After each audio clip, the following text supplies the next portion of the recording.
ఓం నమో వెంకటేశాయ. తిరుమలలో కొనసాగుతున్న రద్దీ ఏంటి అనంటే, ఇంత వర్షాలు పడుతున్నా తుఫాను కారణంగా కూడా ఎక్కడ మన భక్తజనం ఆగట్లేదు. తిరుమలలో రద్దీ కొనసాగుతూనే ఉంది.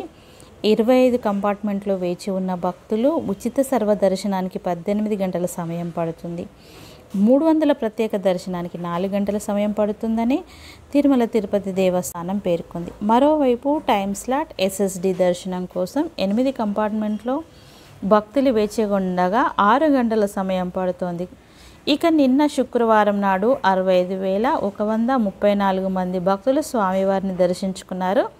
అందులో 26,100 మంది భక్తులు తలనీలాలు సమర్పించుకున్నారు.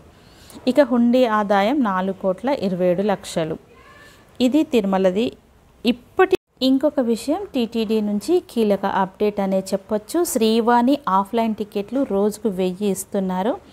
ఇక దీని గురించి తెలుసుకున్నట్టయితే, తిరుమల శ్రీవారి దర్శనానికి సంబంధించి భక్తులకు కీలక అప్డేట్ ఇచ్చిన తిరుమల ఏంటి అనంటే, శ్రీవాణి ఆఫ్లైన్ టికెట్ల కోట 1000కి మాత్రమే పరిమితం చేస్తున్నట్లు తిరుమల తిరుపతి దేవస్థానం తెలిపింది.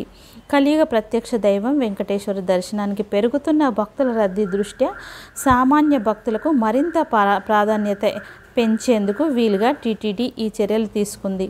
జూలై 22 నుంచి శ్రీవాణి దర్శన టికెట్లు రోజువారీ కోటాను 1000కి పరిమితం చేసింది. ఇక తిరుమలలో గోకులం శ్రీ విశ్రాంతి భవనంలో 900 శ్రీవాణి టికెట్లను మొదట వచ్చిన వారికి ఇస్తారు. మిగిలిన 100 టికెట్లను శ్రీవాణి దాతలకు విమానాశ్రయంలోనే కరెంటు బుకింగ్ కౌంటర్లో అందుబాటులో ఉంచారు. బోర్డింగ్ పాస్ ద్వారా తిరుపతి విమానాశ్రయ కౌంటర్లో ఈ ఆఫ్లైన్ టికెట్లు అందుబాటులో ఉంటాయని టీటీడీ వెల్లడించింది.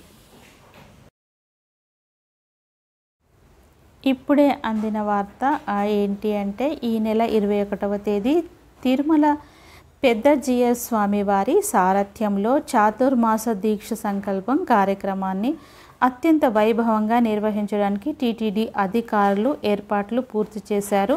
శ్రావణం, భాద్రపదం, ఆశ్వయుజ, కార్తీక మాసాలలో చతుర్మాస దీక్షలను స్వీకరిస్తూ ఉంటారు. వ్యాస గురు పూర్ణిమ మరుసటి రోజు నుంచి ఈ చాతుర్మాస దీక్ష సంకల్పానికి పూనుకోవడం విశేషంగా భావిస్తారు. ఈ సందర్భంగా తిరుమల క్షేత్ర సాంప్రదాయాన్ని పాటిస్తూ ముందుగా పెద్ద జీయర్ స్వామివారు తిరుమల బేడి ఆంజనేయ స్వామివారి ఆలయంలో, అంటే ఆ సమీపంలో ఉన్న జియంగారి మఠం నుంచి చిన్న జీయర్ శిష్యులతో కలిసి వారాహస్వామి ఆలయం పుష్కరిణి సందర్శిస్తారు. అనంతరం శ్రీవారి ఆలయానికి విచ్చేస్తారు. శ్రీవారి ఆలయం మహాద్వారం వద్ద టీటీడీ కార్యనిర్వహణాధికారి ఇతర ఆలయ అధికారులతో కలిసి వారిని సాదరంగా స్వామివారి దర్శనానికి ఆహ్వానిస్తారు.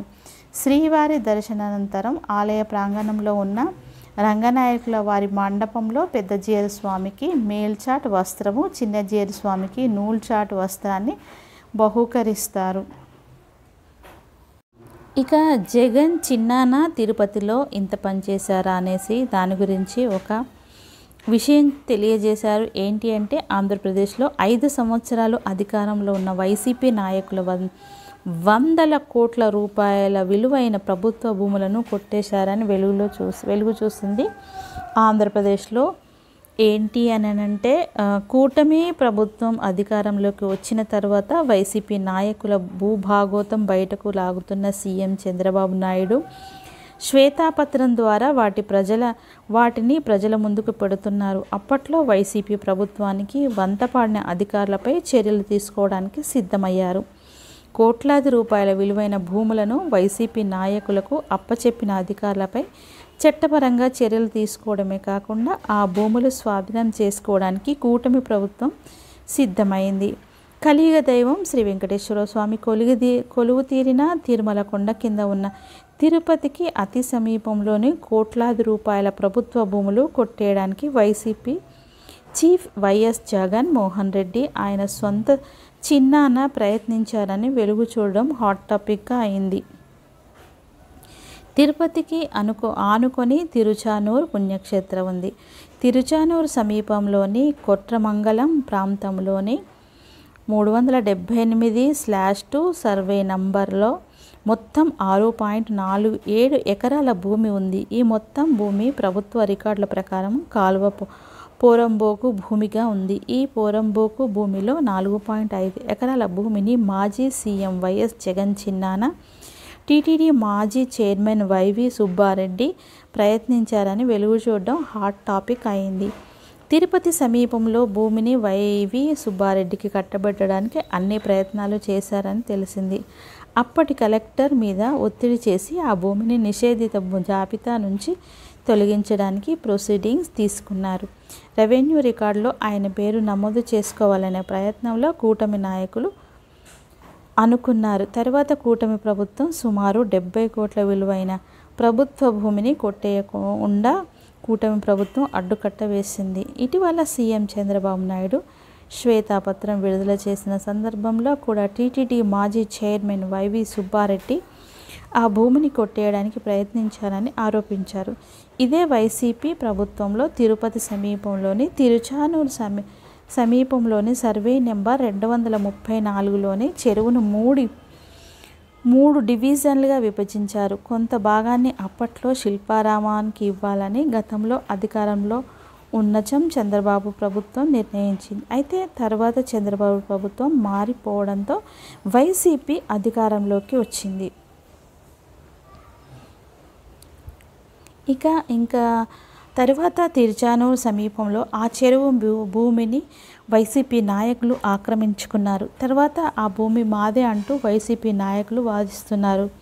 ఇటీవల సీఎం చంద్రబాబు నాయుడు ఆరోపించారు. మంగళం పరిధిలో చాలామందికి డికెట్ పట్టాలు మంజూరు చేశారు.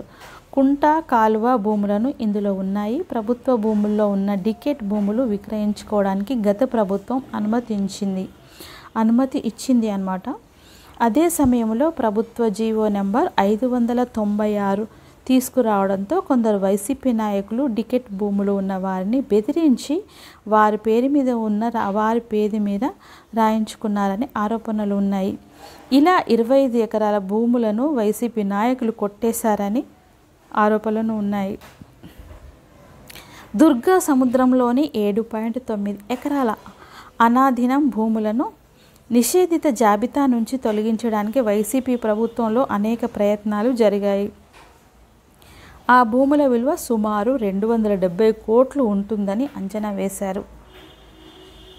ఇక ఈ ప్రభుత్వం విలువ మాత్రమే అని బహిరంగ మార్కెట్లో దాని విలువ ఇంకా ఎక్కువగా ఉంటుందని టీటీడీ నాయకులు అంటున్నారు. అయితే విషయం తెలుసుకున్న తిరుపతి కూటమి నాయకులు ఆ భూములు కబ్జా కాకుండా అడ్డుకున్నారు.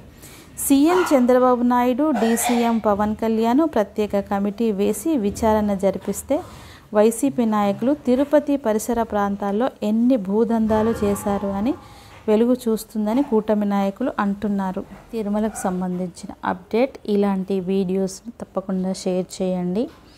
అంటే ఈ విషయాలు దేవుడికి సంబంధించిన శ్రీవారికి సంబంధించిన విషయాలు కాబట్టి మనము కూడా ఇందులో ఈ పుణ్యములో పాలు పంచుకున్న వాళ్ళం అవుతాము. Please like, share, subscribe.